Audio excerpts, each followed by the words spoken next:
का क्या मतलब है और यहाँ जब कह रहे हैं सहज नियम, इसका क्या असर है।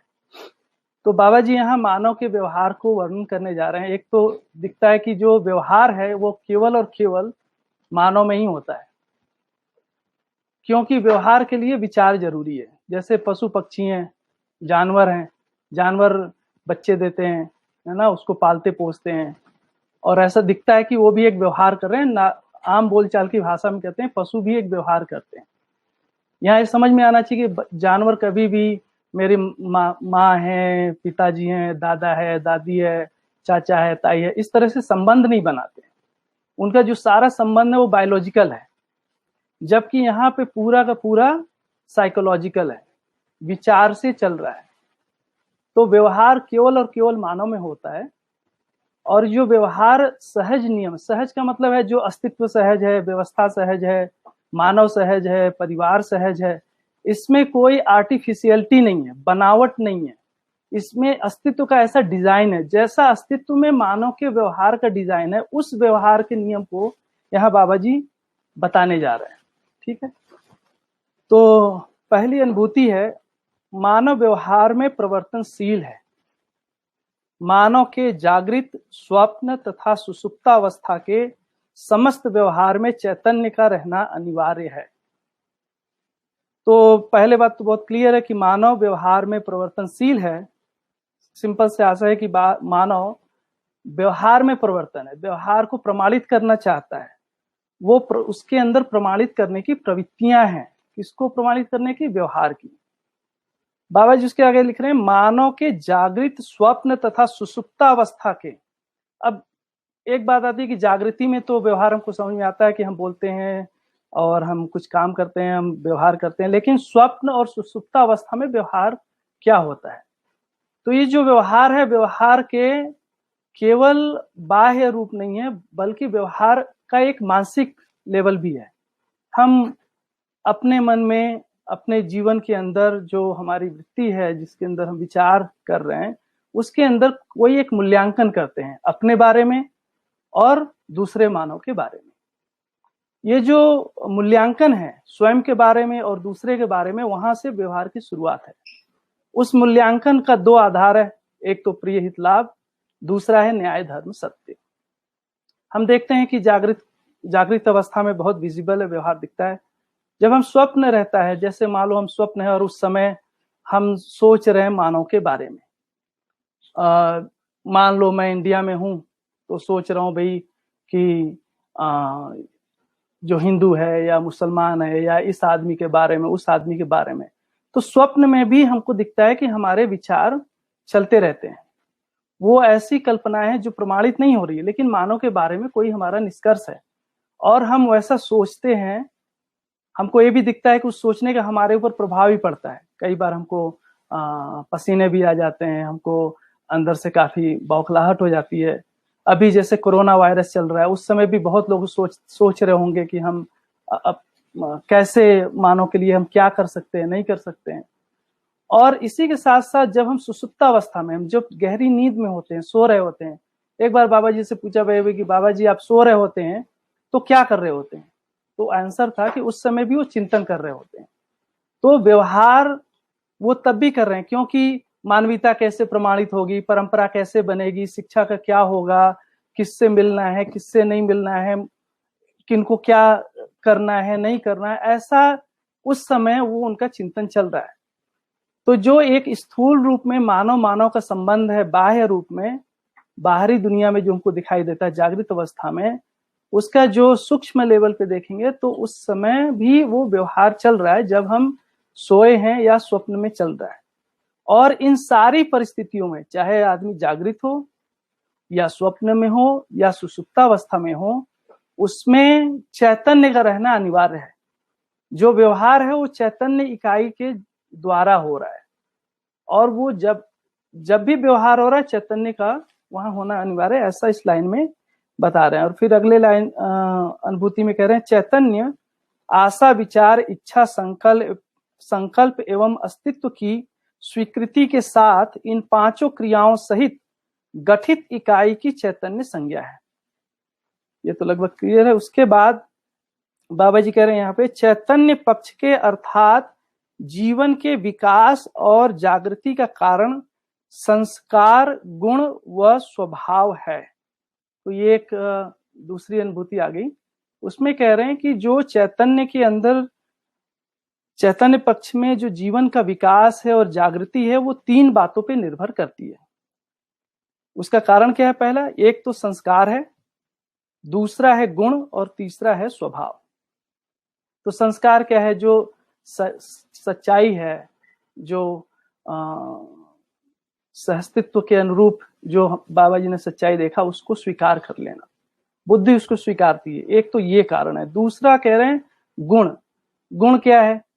तो गुण में कह रहे हैं उद्भव, विभव, प्रलय या सम, विषम, मध्यस्थ। ये जो सम, विषम, मध्यस्थ है, उसके लिए अपनी कल्पनाशीलता को लगाना, विभव को पाने के लिए जो प्रयास है, विभव में स्थित होने के लिए जो प्रयास है, ऐसे सारे जो व्यवहार हैं उनको गुणों के रूप में देखा जा रहा है। और स्वभाव किसको कह रहे हैं? जब हम धीरता, वीरता, उदारता, दया, कृपा, करुणा ऐसे स्वभाव से संपन्न होते हैं, तो एक तो हमारे अंदर स्वभाव में बदलाव की जरूरत है, हमको मानवीय स्वभाव अपनाने की बात है। दूसरा, हमारे अंदर जो कल्पनाशीलता है, जो चयन, विश्लेषण, चित्रण, ये सारी क्रियाएं हैं, उसको मध्यस्थ में हम कैसे स्टैब्लिश हुए, सम की ओर कैसे बढ़े और मध्यस्थ में कैसे स्टैब्लिश हुए, उसको उस ओर जाने की बात है। तो उस रूप में मैं देख रहा हूं ये थोड़ा सा संस्कार, गुण और स्वभाव। नीचे आकर के संस्कार को बोलते हैं बाबा जी की, संस्कार अध्ययन, व्यवहार और कर्माभ्यास से है। जो संस्कार जो बनता है वो अध्ययन से बन रहा है, कर्माभ्यास से और व्यवहार अभ्यास, 3 चीजों का होना जरूरी है संस्कार के लिए। अध्ययन जड़, चैतन्य एवं व्यापक का ही है और यह ज्ञान, विवेक, विज्ञान, विधि से ही संपन्न होता है। तो जो सारा अध्ययन है वो किसका है? अस्तित्व में 3 ही वस्तु है। एक तो व्यापक है, दूसरा है जड़ प्रकृति जो गठन पूर्ण परमाणुओं से बना हुआ है, तीसरा है चैतन्य प्रकृति जो जड़ प्रकृति जो गठनशील परमाणुओं से बना हुआ है, और तीसरा है गठन पूर्ण परमाणु जो चैतन्य इकाई है। इन 3 ही चीजों से सारा अस्तित्व बना है और इन 3 चीजों से ही जो अस्तित्व में बना है उसको समझने के लिए 3 उसके आगे भाग दिए हैं, ज्ञान, विवेक, विज्ञान। अस्तित्व क्या है, क्यों है ना? एक तो अस्तित्व का जो समझ है वो, उसको ज्ञान कह रहे हैं। दूसरा कह रहे हैं उसमें जीवन है, उस अस्तित्व में अविभाज्य, जो जीवन की समझ है, जो जीवन का ज्ञान है, वो दूसरा भाग है। और इस अस्तित्व में मेरा, इस मानव का कोई एक भागीदारी है, कोई एक रोल है, उसका कोई एक निश्चित आचरण है, उसकी समझ को ज्ञान कह रहे हैं। इस तरह से 3 रूपों में इस ज्ञान को हम देख सकते हैं। सहस्तित्व दर्शन ज्ञान, जीवन ज्ञान, मानवीयतापूर्ण आचरण ज्ञान। और दूसरा है उसी सहस्तित्व के बाद, इस ज्ञान के बाद जो दूसरी बात आती है विवेक। विवेक क्या है? उसके अंदर 3 अगेन भाग आते हैं, जीवन का अमृतत्व, शरीर का नश्वरत्व और व्यवहार के नियम। और जो तीसरी बात है वो है विज्ञान। विज्ञान में अगेन 3 भाग है। विज्ञान एक तरह से दिशा को तय करती है, विवेक हमारे लक्ष्य को बताती है, और ज्ञान से हमको जो सहस्तित्व है, जो सच्चाई है, वो हमको समझ में आता है। इस तरह से पूरे इन 3 भागों में हमारा पूरा अध्ययन पूरा होता है, पूरे अस्तित्व का। उसी को नीचे लिख रहे हैं, विवेकात्मक अध्ययन से जीवन का अमृतत्व, शरीर का नश्वरत्व और व्यवहार के नियमों का बोध होता है। साथ ही मानव लक्ष्य व जीवन मूल्य स्पष्ट होता है। इस बोध से उत्तरोत्तर सुसंस्कार परिष्कृत होता है। विवेकात्मक अध्ययन से जीवन का अमृतत्व, यहाँ पे बहुत इंपॉर्टेंट है कि विवेकात्मक अध्ययन से जीवन का अमृतत्व। अभी ये दिखता है समाज में कि हम जीवन को स्वीकारते नहीं है, कम से कम वेस्टर्न वर्ल्ड में तो ऐसा हमको दिखता है कि जीवन की स्वीकृति नहीं है। हम सब कुछ शरीर को मानते हैं और जो शरीर है उसको मरने नहीं देना चाहते हैं। तो हमारी जो शरीर की नश्वरता है उसको भी हम स्वीकारते नहीं है। अभी पूरी दुनिया में जो बड़ा एक रिसर्च है वो अपनी लॉन्जिविटी को बढ़ाना, कैसे हम लंबे समय तक जिंदा रहें, और उसके पीछे गहरी स्वीकृति है कि हमको शरीर को मरने नहीं देना है। तो जो नश्वर है उसको मरने नहीं देना चाहते हैं, और जो निरंतर है, जो अमर है, उसकी पहचान नहीं। अगर जीवन है और वो निरंतर है, उसकी जब तक पहचान नहीं होती है तब तक शरीर के नश्वरता का हमको ठीक से समझ नहीं होता है और हमारा व्यवहार का नियम ठीक नहीं होता है। क्योंकि जो जीवन, जब हमको ये पता चलता है कि जीवन अमर है, तब हमको ये भी पता चला कि शरीर नश्वर है, और अगर शरीर नश्वर है तो उसका एक जन्म होता है, उसका एक मृत्यु होता है, और उस पीरियड में, एक लंबे समय में, वो जन्म से लेकर मृत्यु के बीच में वो जीवन जीता है, उसके बीच में उसके सारे व्यवहार हो रहे होते हैं। तो व्यवहार तभी स्पष्ट होता है जब जीवन का अमरत्व, शरीर का नश्वरत्व डिफाइन हुआ, क्योंकि उस जीने के क्रम में ही जन्म से लेकर मृत्यु तक वो व्यवहार में रहता है, उसमें उसके सारे कार्यक्रम सजते हैं। और यदि ऐसा नहीं है तो जो मानव है उसका लक्ष्य स्पष्ट नहीं होता है, क्योंकि जो लक्ष्य है उसी जीने के क्रम में ही लक्ष्य है मानव के, और उसी के साथ लक्ष्य की प्राप्ति के साथ, लक्ष्य के अकम्प्लिश करने के साथ ही जीवन मूल्य का अनुभव होता है मानव को। और इस बोध से उत्तरोत्तर सुसंस्कार, और इससे हमारे सुसंस्कार बनते हैं, ये यहाँ पे बात कही जा रही है। यहाँ पे बहुत सारे क्वेश्चन भी हैं कुछ, लेकिन उसको मैं बाद में लूंगा, अभी पढ़ना मुश्किल होगा, शायद डिस्ट्रैक्शन होएगा, तो मैं करते जाता हूँ और फिर देखूंगा क्या क्वेश्चन है, उसको बाद में मैं लूंगा। व्यवहारिक नियम मानवीयता के संरक्षण के लक्ष्य से है। तो जो नियम है, व्यवहारिक नियम है, व्यवहार के जो नियम है, उसका उद्देश्य क्या है? मानवीयता का संरक्षण। और मानवीयता के संरक्षण के लिए क्या है, तो उसका नीचे स्पष्टीकरण दिया है। मानवीयता के संरक्षण का लक्ष्य मानवीय दृष्टि, मानवीय विषय, मानवीय प्रवृत्ति, मानवीय गुण, स्वभाव, मानवीय व्यवहार में स्पष्ट है, जिससे मानवीयतापूर्ण व्यवहार संपन्न व्यक्ति द्वारा प्रचार, प्रदर्शन तथा प्रेरणा समर्थ समाज से मानवीयतापूर्ण सामाजिक कार्यक्रम, संरक्षण तथा प्रोत्साहन नीतिपूर्ण व्यवस्था से ही मानवीयता का समग्र संरक्षणात्मक लक्ष्य पूरा होता है। मानव के बहिरंग व्यवहार के लिए सांस्कृतिक व प्राकृतिक भेद से साधन उपलब्ध हैं। मानव द्वारा की जाने वाली कृति, रीति सहित कार्य का पूर्व रूप विचार की स्थिति ही संस्कार व संस्कृति का स्वरूप है। मानवीय संस्कृति रूप, बल, धन एवं पद अनुभव प्रमाण रूप में प्रस्तुत होता है। प्राकृतिक साधन खनिज, वनस्पति तथा मानवीय जीव के जाति भेद से है। तो जो मानव का, बाबा जी यहाँ बहुत सामान्य सी बात कह रहे हैं, जो मानव का व्यवहार है, जो बहिरंग व्यवहार है, उसके लिए दोनों तरह के साधन उपलब्ध हैं, सांस्कृतिक और प्राकृतिक। और मनुष्य का जो व्यवहार है वो, अब यहाँ पे कई बार आता है भाई सांस्कृतिक तो समझ में आता है, प्राकृतिक का क्या मतलब है व्यवहार का।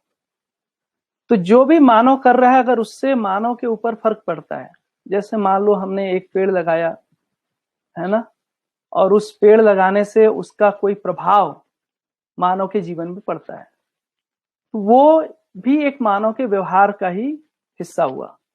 हम जो भी क्रियाकलाप करते हैं उससे यदि मानव के जीवन पे प्रभाव पड़ता है तो वो सब कुछ जो है मानव व्यवहार के अंतर्गत आएगा।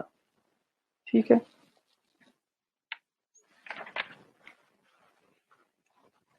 मानव चैतन्य वर्ग की विकसित इकाई है, इसलिए इन्हें प्राकृतिक संपदा के सदुपयोग, सुरक्षा करने का अथवा भ्रमवश दुरुपयोग करने का अवसर प्राप्त है, क्योंकि विकसित के द्वारा अविकसित का उपयोग, सदुपयोग, प्रयोजन सहज प्रमाणित होना और भ्रमवश दुरुपयोग करने की संभावना रहती है, जिससे मानव उपयोग सदुपयोग पूर्वक ही सुखी होता है।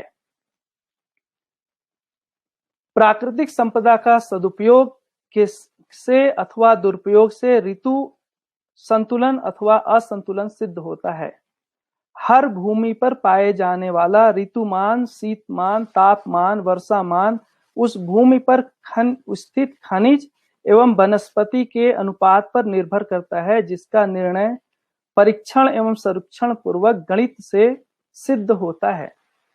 तो यहाँ पे अभी हम देखते हैं कि जिस तरीके से मानव ने प्रकृति के साथ जो भी हस्तक्षेप किया है, उससे हमारा धरती का ताप बढ़ चुका है, ऋतु असंतुलित हो चुकी है, जो मिनरल्स हैं उसका ह्यूज दोहन हो चुका है, शोषण हो चुका है, और हम काफी एक गहरी स्थिति में फंसे हुए हैं। इसलिए अब दिखता है कि वैसे तो दिख रहा है यहाँ पे कि सारा जो बातचीत है वो प्रकृति के बारे में कर रहे हैं, लेकिन ये जो प्रकृति के साथ हमारा इंटरेक्शन है उसका मानव के साथ जुड़ाव है, जैसा मैंने अभी पहले बताया। तो हम जो भी करते हैं, इवन जैसे हम एक जंगल में गए, एक पेड़ लगाया, उस पेड़ लगाने या पेड़ काटने से यदि उसका धरती पे कोई प्रभाव पड़ता है, धरती के संतुलन पे प्रभाव पड़ता है और उसका प्रभाव मानव पे जीवन पे पड़ता है, तो हमारे व्यवहार के सीमा में ही आता है। और इस तरह से मानव का हर कार्यक्रम व्यवहार में ही अंत में हो रहा है। हमारा सारा प्रयोग व्यवहार से ही प्रमाणित होता है। तो जो प्रयोग प्रमाण है या अनुभव प्रमाण है, उसका भी जो अल्टीमेट प्रमाण है वो व्यवहार में ही मिलना है।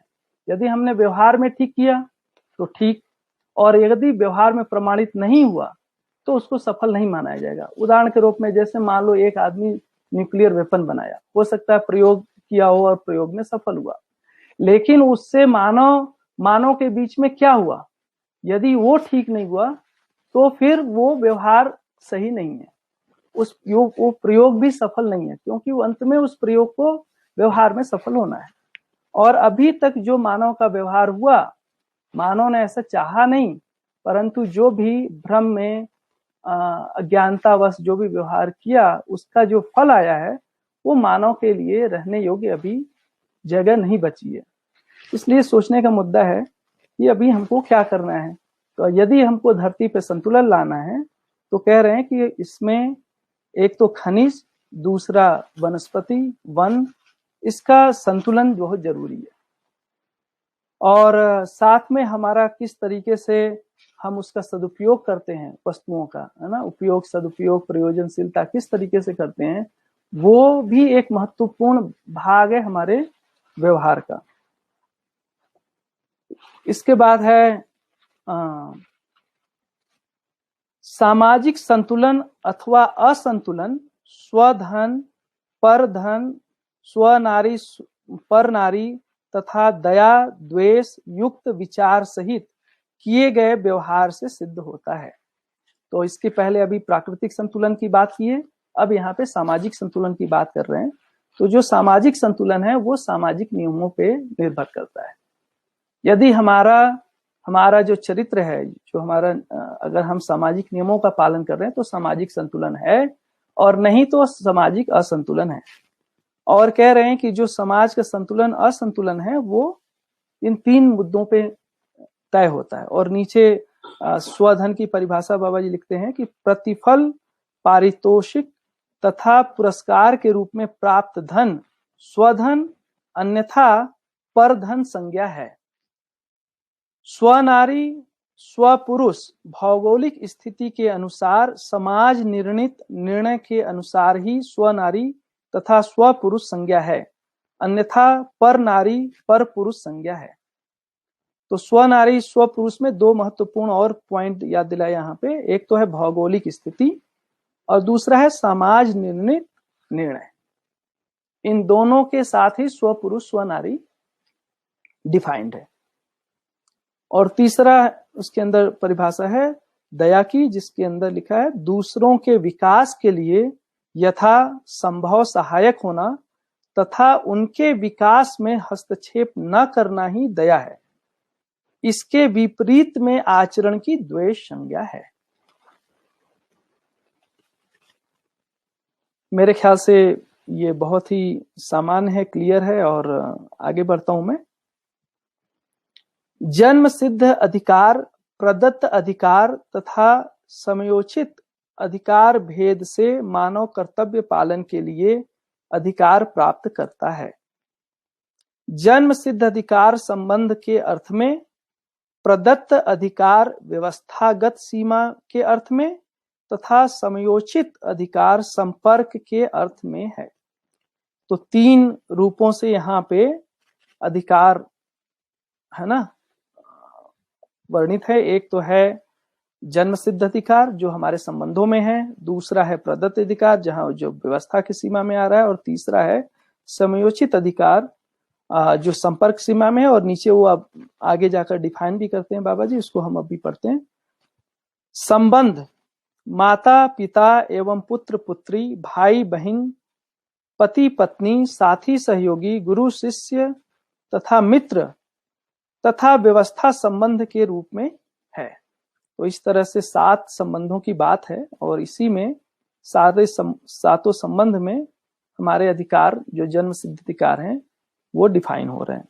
दूसरा है प्रदत्त अधिकार जो कुटुंब, समाज तथा व्यवस्था दत्त भेद से है।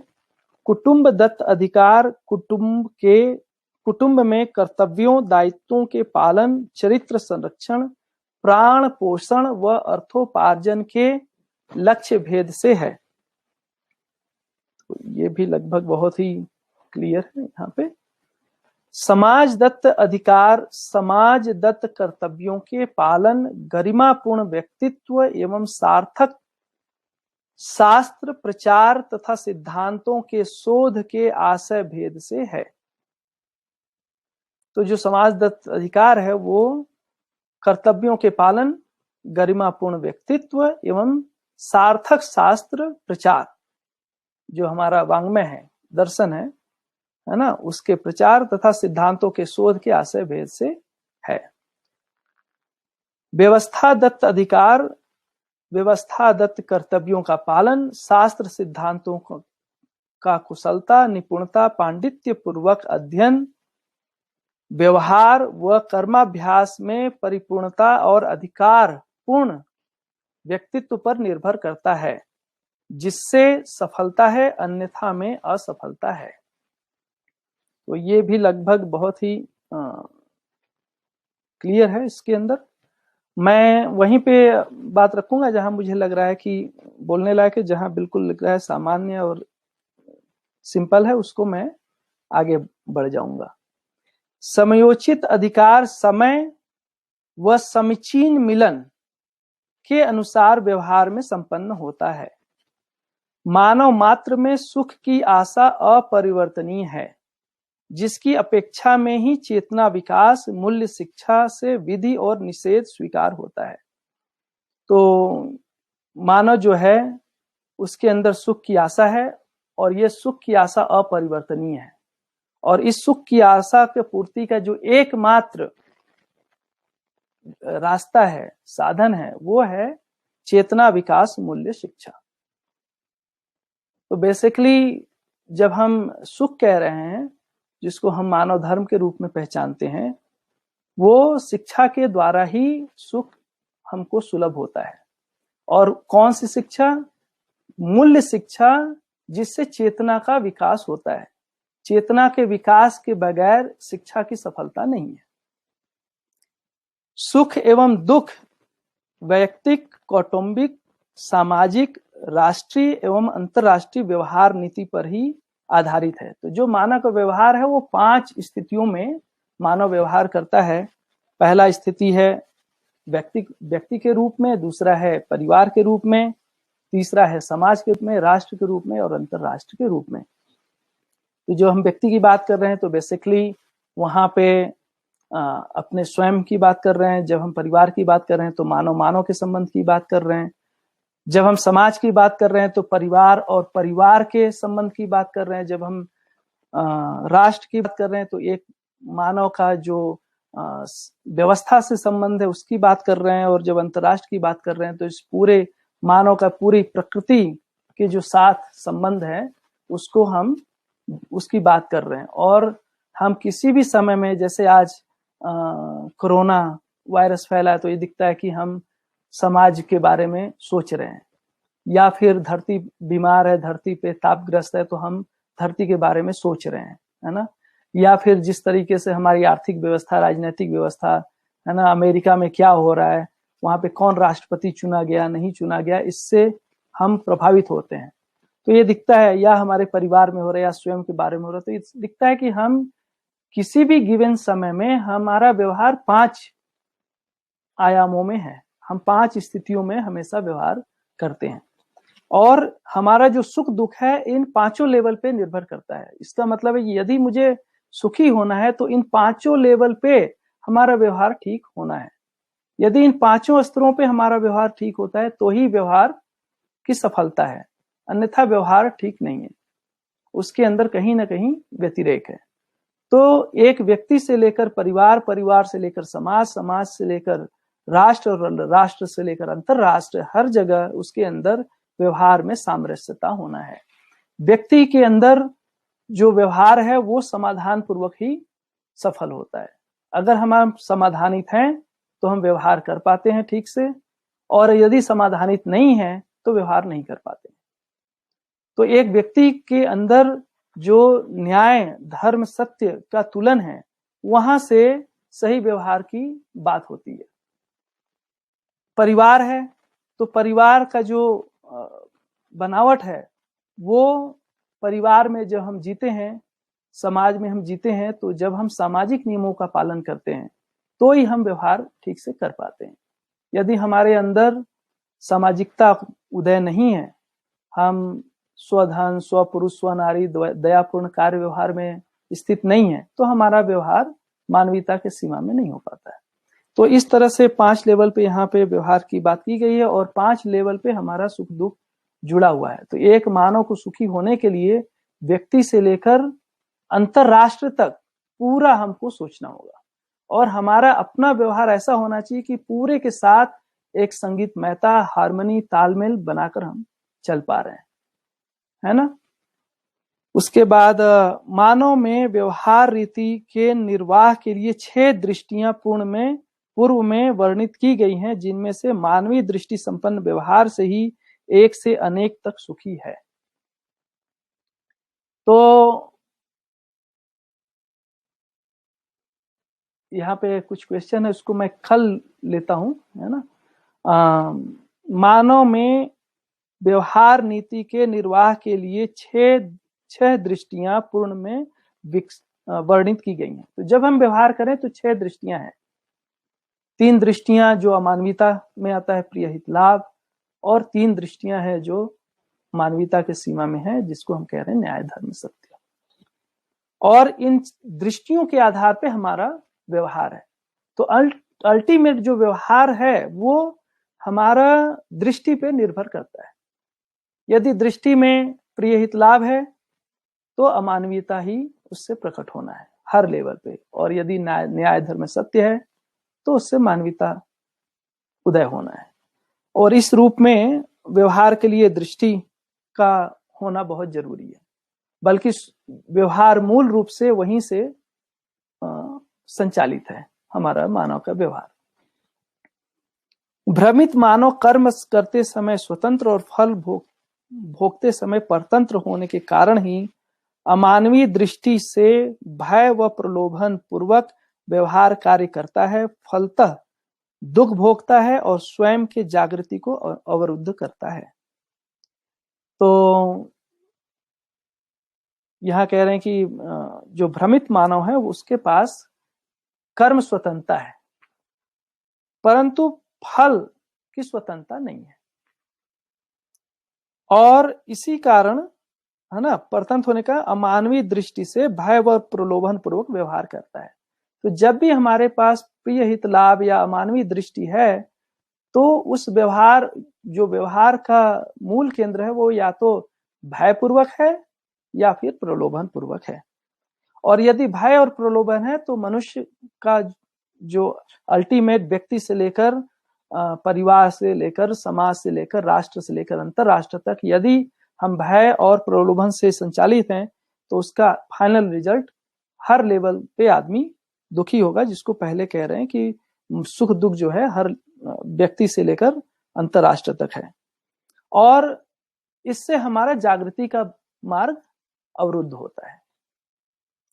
ठीक है, मानव इस सृष्टि में सर्वोच्च विकसित, जागृतिशील व जागृत रूप में प्रमाणित होने योग्य इकाई है। इसलिए मानव में तीनों इतर सृष्टि यथा पदार्थावस्था, प्राणावस्था एवं जीवावस्था के गुण, स्वभाव एवं धर्म समाविष्ट रहते ही हैं। मानव ने बौद्धिक समाधान तथा भौतिक समृद्धि द्वारा सुखी होने की कामना की है। तो जब भी मानव है, मानव के अंदर जो भी पदार्थ अवस्था, प्राण अवस्था, जीव अवस्था, ये तीनों अवस्थाओं का जो रूप गुण स्वभाव, जो गुण स्वभाव धर्म है वो समाविष्ट है। लेकिन यह मानव के लिए इतना पर्याप्त नहीं है। मानव को कुछ और भी चाहिए, इसके अलावा जितना है उससे कुछ ज्यादा चाहिए। और वो क्या है? उसके लिए दो चीजें चाहिए मनुष्य को। पहला है बौद्धिक समाधान चाहिए और दूसरा है भौतिक समृद्धि। और इन दो के साथ ही उसके सुखी होने का मार्ग प्रशस्त होता है।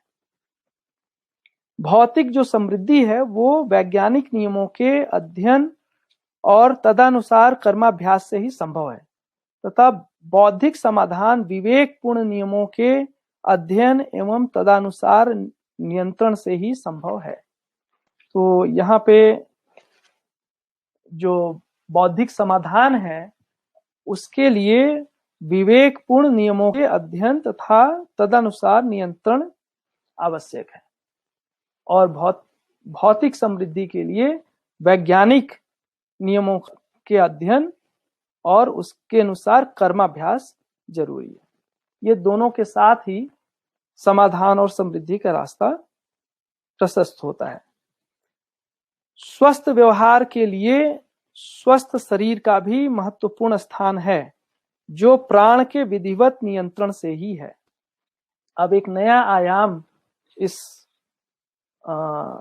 मानव के व्यवहार से जुड़ता है। कह रहे हैं कि यदि मानव को व्यवहार है ना ठीक करना है, स्वस्थ व्यवहार होना है, सही व्यवहार होना है, उसके लिए हमारा स्वास्थ्य भी ठीक होना है।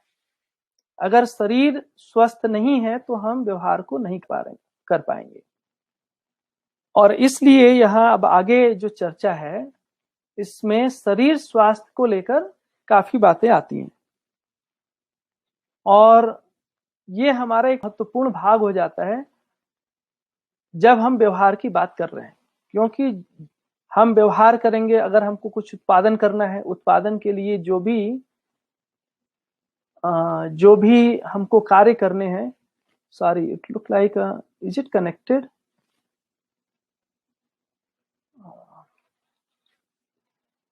थोड़ा सा लगता है डिस्कनेक्ट हो गया था बीच में।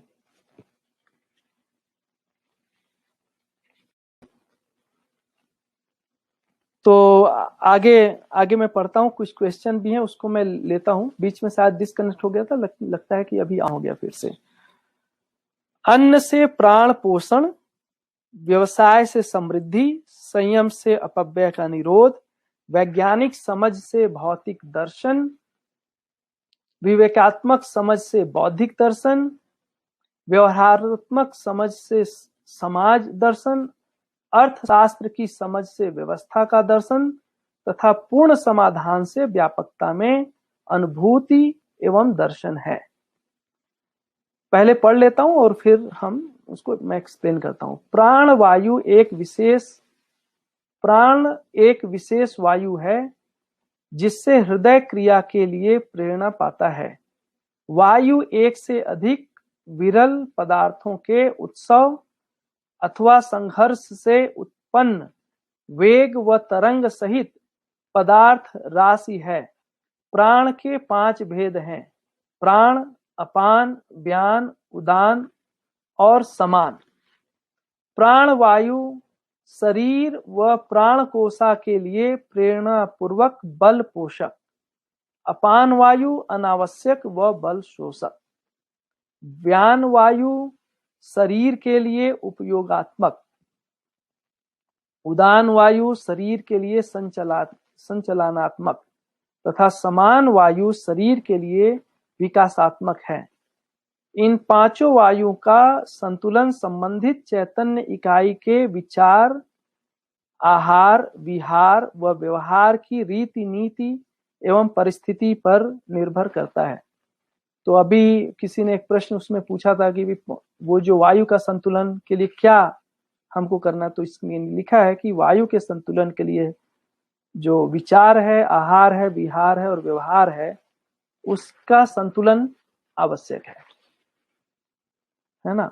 अन्न आहार एवं औषधि के रूप में है। आहार ग्रहण कर लेने योग्य तत्व जिसमें हो उसकी आहार संज्ञा है। औषधि शरीर व मानसिक विकृति के निराकरण उपचार हेतु प्रयुक्त पदार्थ की औषधि संज्ञा है। अन्न शारीरिक पोषण एवं परिवर्धन हेतु प्रयुक्त पदार्थ की अन्न संज्ञा है। तो इसमें एक बहुत ही महत्वपूर्ण भाग आता है जब हम मानव व्यवहार की बात कर रहे होते हैं। तो अगर मानव के संबंधों में हमको निभना है तो उस निभने के लिए शरीर स्वास्थ्यता एक महत्वपूर्ण भाग है। और शरीर स्वास्थ्यता जो है हमारे 5 वायु के संतुलन पे निर्भर करता है। और उन जो 5 जो वायु हैं उनका संतुलन हमारे आहार, विहार, व्यवहार और विचार के संतुलन पे निर्भर करता है ना।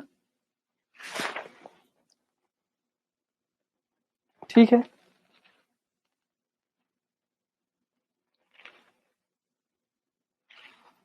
एक लाइन यहाँ पे और, अन्न से प्राण पोषण है ना, व्यवसाय से समृद्धि। तो प्राण पोषण के लिए क्या होना है, वो अन्न से होता है। व्यवसाय से समृद्धि, समृद्धि के लिए जो रास्ता है वो व्यवसाय है। संयम से अपव्यय का निरोध, वैज्ञानिक समझ से भौतिक दर्शन है ना, विवेकात्मक समझ से बौद्धिक दर्शन। दर्शन का मतलब हमारे दृष्टि का उदय होना, हम उसको ठीक से देख पा रहे हैं। विवेकात्मक समझ की बात है कि बौद्धिक दर्शन का मतलब है भी मानव परंपरा कैसे बनी रहे, इसमें धरती कैसे बना रहे है ना, उस रूप में। व्यवहारिक समझ से समाज दर्शन, समाज कैसा हो, किस तरह से समाज बना रहे, अखंडता कैसे आए धरती पे, अखंडता बना कैसे रहे, उसके लिए। अर्थशास्त्र की समझ से व्यवस्था, जो सार्वभौम व्यवस्था है उसके लिए अर्थशास्त्र की है ना व्यवस्था का दर्शन। अर्थशास्त्र की समझ से व्यवस्था का दर्शन, तो अर्थशास्त्र से व्यवस्था का दर्शन होता है। तो जो सार्वभौम व्यवस्था है जिसमें पदार्थ, प्राण, जीव और मानव चारों संतुलन की अवस्था में रहे, उसके लिए जो है अर्थशास्त्र की समझ। और पूर्ण समाधान से व्यापकता में अनुभूति एवं दर्शन है। यहाँ पे लगभग, और थोड़ा बहुत अगर और चाहिए तो कल या अभी आज भी कर सकते हैं। प्राण वायु शरीर व प्राण कोशा के लिए प्रेरणा पूर्वक बल पोषक। अपान वायु अनावश्यक व बल शोषक। व्यान वायु शरीर के लिए उपयोगी, उपयोगात्मक, तो जो शरीर में सारा उपयोग है वो व्यान वायु। उदान वायु शरीर के लिए संचालनात्मक, जो भी सर्कुलेशन है, जो सारा मूवमेंट है उसके लिए उदान वायु।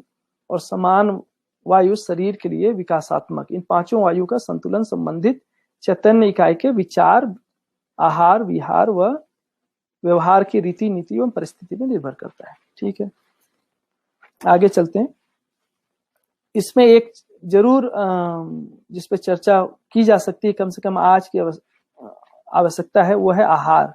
ग्रहण कर लेने योग्य तत्व जिसमें हो उसकी आहार संज्ञा है। और इसकी चर्चा इसलिए भी जरूरी है क्योंकि आज अभी पूरी दुनिया में जो कोरोना वायरस है उसका एक नहीं, उसका जो मेन कारण है वो मानव के आहार के व्यतिरेक से हुआ है। और इस धरती पे लगभग 2 लाख साल हो गए मानव को आए हुए, और इतने दर्शन आए, इतने शास्त्र, इतने है ना यूनिवर्सिटीज खुली, इतने एजुकेशन हो रहे हैं, उसमें जो अभी तक मानव का आहार का सेट नहीं होता है। यदि आहार का मुद्दा ठीक से रिजॉल्व नहीं होता है तो हम अपनी आवश्यकता को भी ठीक तय कर नहीं पाएंगे। और दूसरा जो मुद्दा है स्व पुरुष स्व नारी का, तो अधिकांश जो अन्य जो बीमारियां हैं वो पर पुरुष पर नारी के जरिए भी देखते हैं। बहुत सारा जो डिजीज है, सेक्सुअली ट्रांसमिटेड डिजीज भी बहुत हैं, जिसमें एड्स और बहुत सारे हैं। यदि ये दो चीजों पे नियंत्रण हो जाए, एक तो हमारा खान पान जो आहार है वो ठीक हो जाए, और दूसरा हमारा जो संबंध है जिसके अंदर जो स्व पुरुष स्व नारी की बात कह रहे हैं, यदि इन दो में हमारा ठीक से है ना निष्ठा बनता है और हम उसको पालन करते हैं, तो हमको लगता है कि दुनिया की बहुत सारी बीमारी अभी खत्म हो सकती है और उसकी संभावना नहीं है। और यदि ये दो मुद्दे रिजॉल्व नहीं होते हैं, है ना, तो वो अन्य अन्य रूपों में, कितने रूपों में क्या क्या होगा अभी हम कह नहीं सकते हैं। और इसकी चर्चा इसलिए भी करना जरूरी है क्योंकि ये जो कोरोना है उसके पहले सार्स था, उसके पहले कुछ और था, उसके पहले स्वाइन फ्लू था, है ना, उसके पहले बर्ड फ्लू है। तो ऐसे बहुत सारे आप देखेंगे, तो वो बीमारियों का रूट जो है मांसाहार और पर पुरुष पर नारी गमन जो है, उससे बहुत सारी बीमारियां जुड़ी हैं। इसको अपने को ध्यान रखना चाहिए कि किस तरह से प्रकृति में डिजाइन है कि जो मनुष्य का व्यवहार है, उस व्यवहार में क्या होना है, सही क्या है, वो ऑलरेडी सेट है। और जब भी हम उस नियम का उल्लंघन करते हैं तो उसका हमारे ऊपर फल समझ में आई कि धरती इतना टुकड़े नहीं है, इतने डिस्कनेक्टेड नहीं है। बात ये सारी कहानी शुरुआत हुई चाइना के छोटे से शहर से, सभी को पता है, और आज पूरी दुनिया में हम उसका प्रभाव देख रहे हैं। और जब ये शुरू हुआ तो ऐसा लगता नहीं था, जितने है ना, जितने लोग अभी पूरी दुनिया में, कम से कम मैं तो यहाँ कनाडा में हूँ और अमेरिका में जो हालत है अनबिलीवेबल। न्यूयॉर्क जैसे शहर में लोग 800-900 लोग पर डे मर रहे हैं। और छोटे से अनुभव शिविर हुए, उस अनुभव शिविर में जो उनका मुख्य बात रहा वो है आहार के ऊपर, कि मांसाहार को क्यों त्यागना चाहिए, है ना, मानवीय आहार या शाकाहार की तरफ क्यों बढ़ना है। उससे हमारा समाज, हमारा है ना, हमारी जागृति, समाज की जो अखंडता, मानव जाति को पहचानने का जो मुद्दा, मानव जाति एक है, इन सारे मुद्दों को जोड़कर आप देखोगे तो उसके ऊपर काफी चर्चा बाबा जी ने पीछे किया है। तो इसको हम सभी को कम से कम खुद अपने लाइफ में और दूसरे को हम कैसे इसके लिए प्रेरणा दे सकते हैं। और आज बड़ी अच्छी बात है कि इस कोरोना वायरस के कारण एक और हुआ कि बहुत सारे लोग चर्चा कर रहे हैं। इसमें एक और चर्चा आया था कि अगर इस कोरोना वायरस का अभी इलाज तो नहीं है, लेकिन एक त्वरित इलाज है, वो है कि हम अपना इम्यून सिस्टम कैसे बढ़ाएं।